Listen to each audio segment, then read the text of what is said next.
제가 오랫동안 지켜본 이제 사장님이 하나 있어요. 이제 공장을 이제 운영하시는 분인데 한때는 되게 사업이 번창하고 한 달에 몇 억씩 벌 정도로 되게 호황이었어요.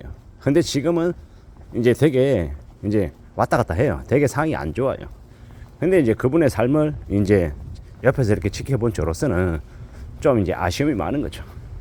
첫 번째로는 이제 그분이 이제 사업이 되게 힘들 때는 이제 아내와 합심해가지고 구슬땀 흘리면서 되게 열심히 했단 말이에요. 근데 이제 매출이 올라가고 이익도 이제 많이 나고 흔히 얘기하는 좀 형편이 넉넉해지니까 조광시를 버렸어요. 그리고 이제 자신도 이제 바람 피느라고 이제 바깥으로 겉돌고 이러다 보니까 자식들을 그냥 나 몰라라고 놔버린 거예요. 이제 아내분하고 이제 이혼하기 전에 이제 까봤더니 이제 집이 이제 아사리판이 된 거예요. 뭐냐, 자신은 바람 피고 있고 아들놈은 이제 아들놈대로 계속 바깥으로 나돌아다니면서 룸사랑 돌아다니면서 카드 끄고 다니고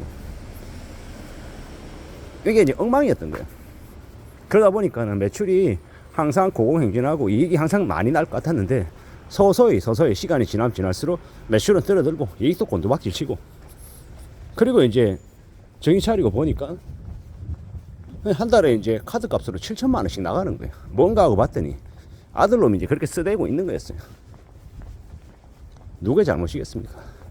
아들의 잘못도 있겠지만은 그 사장이라고 하는 그분께서 이제 조항쳐 버리고 바람 피고 자식들 이제 나 몰라라 하고 내팽개친 탓에 이제 그렇게 이제 엉망이 되어버린 거죠. 근데 이제 참 지금도 보면 지금도 이제 재혼해서 이제 다른 분하고 살고 계시고 한데 참 이제 안타까운 거죠. 우리가 한 사업을 시작해서 이 매출을 이렇게 잘 만들어내고 계속 쭉 이어가는 것도 보통 일이 아닌데 그걸 이제 무너뜨린 게 다른 누군가가 아니라 이 아내가 아니라 아들이 아니라 이제 그 사장님 자신이 이제 그걸 망가뜨린 거죠. 내부에서부터 무너졌다라고 저는 이제 봤던 겁니다. 그리고 이제 지금 와서 이제 다시 좀 이제 해보려고 하는데 이제 예전에 이제 그 매출이 되게 잘 나왔던 그 시기로 되돌아가기가 쉽지 않았던 거죠. 우리가 직장인 말고 이제 자기 사업을 하는 사람들, 회사의 대표라고 하죠. 그분들의 마음이나 아니면 그분들의 이제 부담이나 압박 이런 것들은 엄청나죠. 되게 어마무시합니다. 근데 이제 그분들이 이제 자신의 매출을 유지하고 이익을 유지하고 삶을 이렇게 잘 이렇게 정립해서 가기란 참 보통 일이 아니죠. 그리고 자신의 능력보다 매출이 더 많이 나오고 이익이 더 많이 생길 때도 있는 것 같습니다. 근데 그걸 잘 유지하고 지속한다라는 게 정말 어려운 것 같습니다. 왕년에 잘 나갔다, 한때 돈 많이 벌었다, 이런 이야기들을 하는 사람들이 되게 많은데 그건 과거의 이야기인 거고 지금 다시 밑바닥부터 다시 시작한다라는 각오로 절치부심하며 움직이면 가능성이라도 있는 건데 지금도 이제 그와 비슷한 모습을 하고 있으니 잘 될 가능성이 없는 거죠. 이게 뭔가 싶기도 하고, 옆에서 지켜보는 저로서는 좀 왜 저럴까, 어쩌다가 저렇게 순식간에 저렇게 무너질 수가 있나 라고 했는데 이제 그분의 이제 내부 사정을 이렇게 천천히 듣고 보니 그렇더라고요. 지금도 아들은 카드값 한 500만 이상 쓰고 다니고 좀 정신 나간 짓거리들을 하고 있죠. 기본이 안 되어 있는 그런 모습들을 많이 내보이고 있더라는 겁니다. 그러니 앞으로도 잘 될 가능성이 매우 없죠. 그냥 그게 이제 그분의 그냥 그러시고 그분의 모습인 것 같다라고 생각했습니다. 그냥 남의 이야기지만 이제 제가 옆에서 이제 느끼는 바는 많았습니다.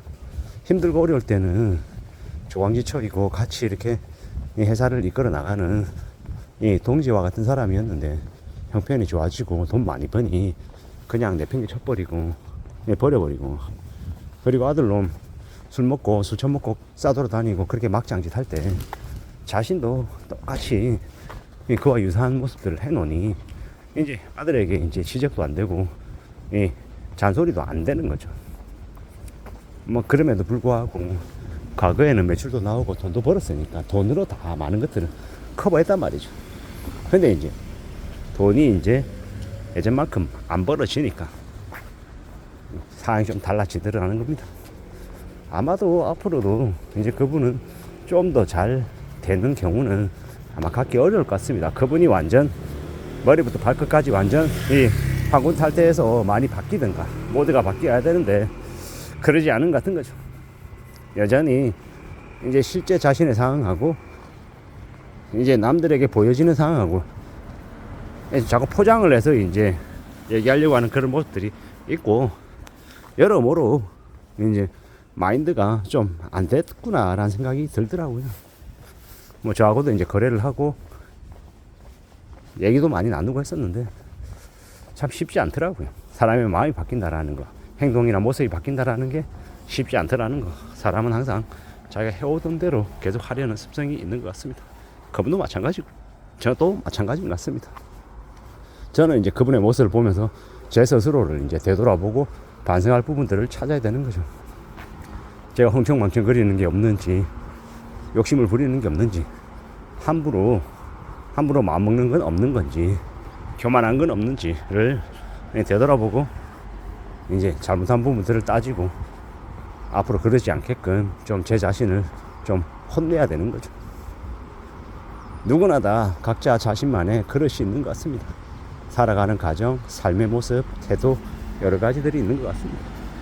모르는 것은 배워야죠. 부지런히 배우고 움직이고 또 연습하고 노력하고 계속 따져봐야 될 겁니다. 그러면서 삶을 살아가야죠. 다듬어내야죠. 만들어내야 될 것 같습니다. 산다라는 게, 살아간다라는 게 참 여러 가지의 과정들 속에 있는 것 같습니다. 이게 뭔가 싶기도 하고 좀 뭔가 잘못했다라는 생각이 들기도 하고 바로 잡아야 되는데, 고쳐야 되는데 라는 생각도 하게 될 겁니다. 근데 쉽지 않더라는 거죠. 제일 쉽지 않은 거는 내가 내 자신이 바뀌는 게, 그게 제일 어려운 것 같습니다. 좀 더 남들이 말할 때는 쉽게 얘기하고 금방 뭐가 될 것 같지만 그건 녹록지 않다라는 거, 만만하지 않다라는 거죠. 그리고 또 어떻게 내 자신을 또 되돌아보고 또 반성하고 조금씩 새로운 시도, 새로운 도전을 하며 나아갈지도 잘 구매하는 게 좋을 것 같습니다. 욕심을 너무 많이 부리는 거, 너무 큰 기대를 하는 거, 그게 제일 위험한 모습 같습니다. 그보다는 좀 더 한 발짝 물러서서 내가 감당할 수 있는, 내가 할 수 있는 범위 안에서의 것들을 조금씩 다듬어가며 나의 역량을 키워가는 게 훨씬 더 맞는 것 같습니다. 그렇게 살아야 삶이 지켜지고 내가 좀 더 많은 것들을 가질 수 있을 것 같습니다. 욕심 너무 많이 부리면 안 되고 자신의 분수에 맞게 하나씩 둘씩 하며 또 내부에 있는 자기 가족들 제일 먼저 챙기는 게 1번인 것 같습니다. 가족 못 챙기면서 자신의 사업을 잘 챙긴다, 거짓말인 것 같습니다. 그리고 자신이 가장 이제 가까이에서 도움받아야 될 가족들이 엉망이 되면 그의 사업이나 그의 일은 잘 될 수가 없다라는 게 제 생각입니다. 이상입니다.